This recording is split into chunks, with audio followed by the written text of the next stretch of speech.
So students देखिए इसी से रिलेटेड जो मैं आपको बता रही थी क्वेश्चन, ये 2018 में 2 मार्क्स में आया है। ये एक मैंने क्वेश्चन उठा के यहाँ भी रखा है। इसमें देखो सेम एज इट इज, ये जो जिसपे हमने एग्जाम्पल किया था ये सेम आ रखा है। Right the mechanism of acid dehydration. So वही एसिड की प्रेजेंस में हमको डिहाइड्रेट करना है, वाटर निकालना है ऑफ इथेनॉल। देखिए ये इथेनॉल ही है, टू यील्ड इथीन। ठीक है, सो ये एज इट इज आपका आता है mechanism. Hi students, welcome back to my YouTube channel. Today we will study the dehydration of alcohol and its mechanism. और ये जो mechanism है ये बहुत important topic है for class 12th board exam, both CBSE and ISC. ठीक है, सो आज मैं आपको पहले बताऊंगी कि अल्कोहल को हम किसके साथ ट्रीट कराएंगे जो उसका डिहाइड्रेशन होगा, और फिर हम उस ही रिएक्शन के मैकेनिज्म पर पढ़ाई करेंगे, और थोड़ा सा मैं एक आधा आपको क्वेश्चंस दिखाऊंगी कि किस तरीके से इस पे बेस्ड क्वेश्चंस आते हैं। ठीक है, डायरेक्ट क्वेश्चंस आते हैं इस पे बेस्ड। तो यहाँ पे अगर आप देख सकते हैं, so I have taken 3 different type of alcohols. The first one is 1 degree, that is primary. Second one is 2 degree. Why? Because ये जो कार्बन है जिसपे फंक्शनल ग्रुप बॉन्डेड है ये 2 मिथाइल ग्रुप से जुड़ा हुआ है या 2 एल्काइल ग्रुप से जुड़ा हुआ है। जो तीसरे वाला है ये 3 एल्काइल ग्रुप से जुड़ा हुआ है, सो इट इज 3 डिग्री। ठीक है, सो मैंने 3 अलग अलग अल्कोहल्स लिए हैं, तीनों का मैं देखती हूँ कैसे डिहाइड्रेशन होगा।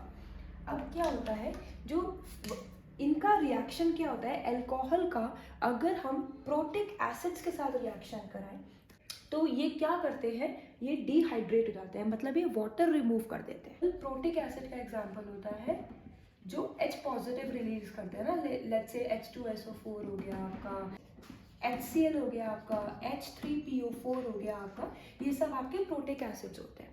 तो इनके साथ जब मैं मतलब इनकी प्रेजेंस में इनको ट्रीट करवाते हैं, लेट्स से मैं यहाँ पे H2SO4 ले लेती हूँ कॉन्सेंट्रेटेड, तब क्या होगा, यहाँ से वाटर निकल जाएगा, डिहाइड्रेट मतलब वाटर का रिमूवल। अब इसमें क्या होगा, OH यहाँ से निकलेगा। ठीक है, और यहाँ से एक हाइड्रोजन आप रिलीज कर दीजिए, इसको मैं इस तरह से लिख सकते हैं, है ना। सो HOH ये निकल जाएगा, so water will be a by product. बचा क्या यहाँ बचा CH2 डबल बॉन्ड CH2।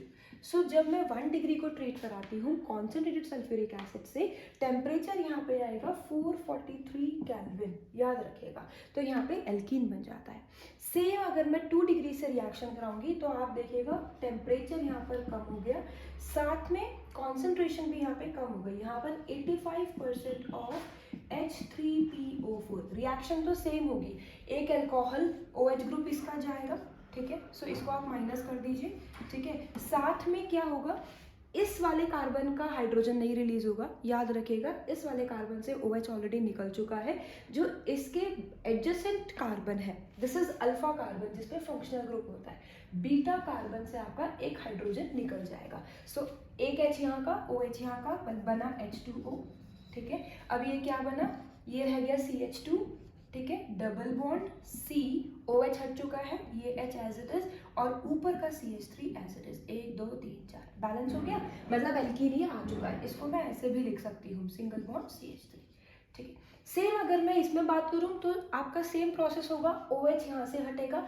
अब यहाँ पे हाइड्रोजन देखो, इसके पास भी, इसके पास भी, इसके पास भी। तो ये जो अल्फा कार्बन है, इस अल्फा कार्बन के एडजेसेंट जो भी है वो बीटा कार्बन है। तो बीटा कार्बन ये भी हो सकता है, ये भी हो सकता है, और ये भी हो सकता है। इन तीनों में से किसी एक से भी आप हाइड्रोजन रिमूव कर सकते हैं। तो मैंने लेट्स से यहाँ से मैं हाइड्रोजन एक रिमूव कर लूँगी, तो ये वाटर बाय प्रोडक्ट हो जाएगा, और ये CH2। अब यहाँ पर डबल बॉन्ड आएगा, अगर मैं यहाँ से हटा रही हूँ, सिंगल बॉन्ड C, यहाँ ऊपर भी CH3 और नीचे भी CH3। ठीक है, बट यहाँ पे आप ध्यान दीजिएगा, कॉन्सेंट्रेशन आपकी और कम हो जाएगी। यहाँ पे हमने ली है 20% ऑफ H3PO4, और टेम्परेचर हमने और कम करके 350 केल्विन कर दिया। तो एक बात यहाँ पे साफ साफ क्लियर होती है कि जो डिहाइड्रेशन हमको करना होता है तो सबसे आसानी से 3 डिग्री कर रहा है, क्योंकि यहाँ पे कॉन्सेंट्रेशन ऑफ एसिड भी हमने कम कर दिया, टेम्परेचर भी कम कर दिया। फिर 2 डिग्री और फिर 1 डिग्री। 1 डिग्री को डिहाइड्रेट करना थोड़ा डिफिकल्ट होता है, इसलिए हमने यहाँ पे एसिड भी कॉन्सेंट्रेटेड लिया, वो भी H2SO4, और टेम्परेचर भी हमने हाई कर दिया। तो अगर यहाँ पे आप मेरे से एक स्टार पॉइंट पूछेंगे तो मैं ये एक स्टार पॉइंट यहाँ पे मेंशन करूँगी, ease of dehydration of alcohol. ठीक है, कौन सा एल्कोहल जल्दी से डिहाइड्रेट हो सकता है, तो पहले 3 डिग्री आएगा, फिर 2 डिग्री आएगा और फिर 1 डिग्री आएगा।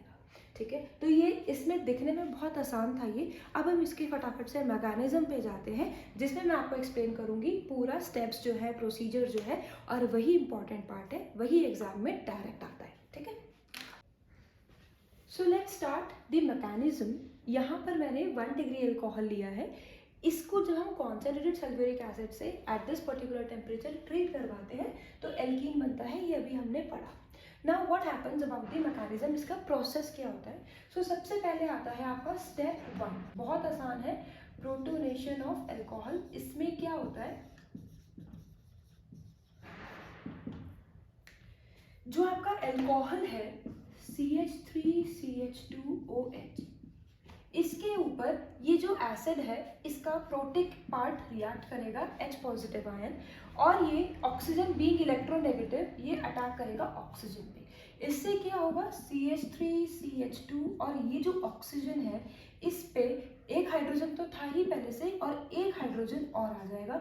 विद द रिजल्ट ये जो इसके लोन पेयर थे ये चलेगा यहाँ बॉन्ड बनाने में इस वाले हाइड्रोजन के साथ, और इसके ऊपर पॉजिटिव चार्ज आ जाएगा। ठीक है, now moving on to the next step, that is step 2। Step 2 को हम बोलते हैं फॉर्मेशन ऑफ कार्बोकैटायन। अब क्या होगा, ये जो आपका स्टेप 1 में जो प्रोडक्ट बना है ये थोड़ा सा अनस्टेबल हो गया। इसमें कौन अनस्टेबल हुआ, ऑक्सीजन। ऑक्सीजन याद रखिएगा इस दुनिया का one of the most electronegative element है। ठीक है, इस दुनिया में out of all the elements in the periodic table हमारे पास 3 मोस्ट इलेक्ट्रोनेगेटिव एलिमेंट्स होते हैं, जिसको बोलते हैं हम FON, FON, fluorine, oxygen, nitrogen. ये 3 सबसे ज़्यादा इलेक्ट्रोनेगेटिव एलिमेंट्स होते हैं। तो ऑक्सीजन इसमें से एक है, तो ये बहुत इलेक्ट्रोनेगेटिव है, मतलब ये इलेक्ट्रॉन्स लेना चाहता है, affinity to gain electrons, but इसके ऊपर क्या आ गया, पॉजिटिव चार्ज। तो ये क्या करेगा, ऑक्सीजन यहाँ से बॉन्ड अपना इलेक्ट्रॉन्स यहाँ से लेगा और ये बॉन्ड आपका ब्रेक कर देगा, जिसकी वजह से ये वाला जो कार्बोकैटायन है इसके ऊपर आपका आ जाएगा पॉजिटिव चार्ज और वाटर आपका रिलीज हो गया। ठीक है, तो आप देखो वाटर तो आपका प्रोडक्ट था ही, ठीक है, ये आपका बन चुका है।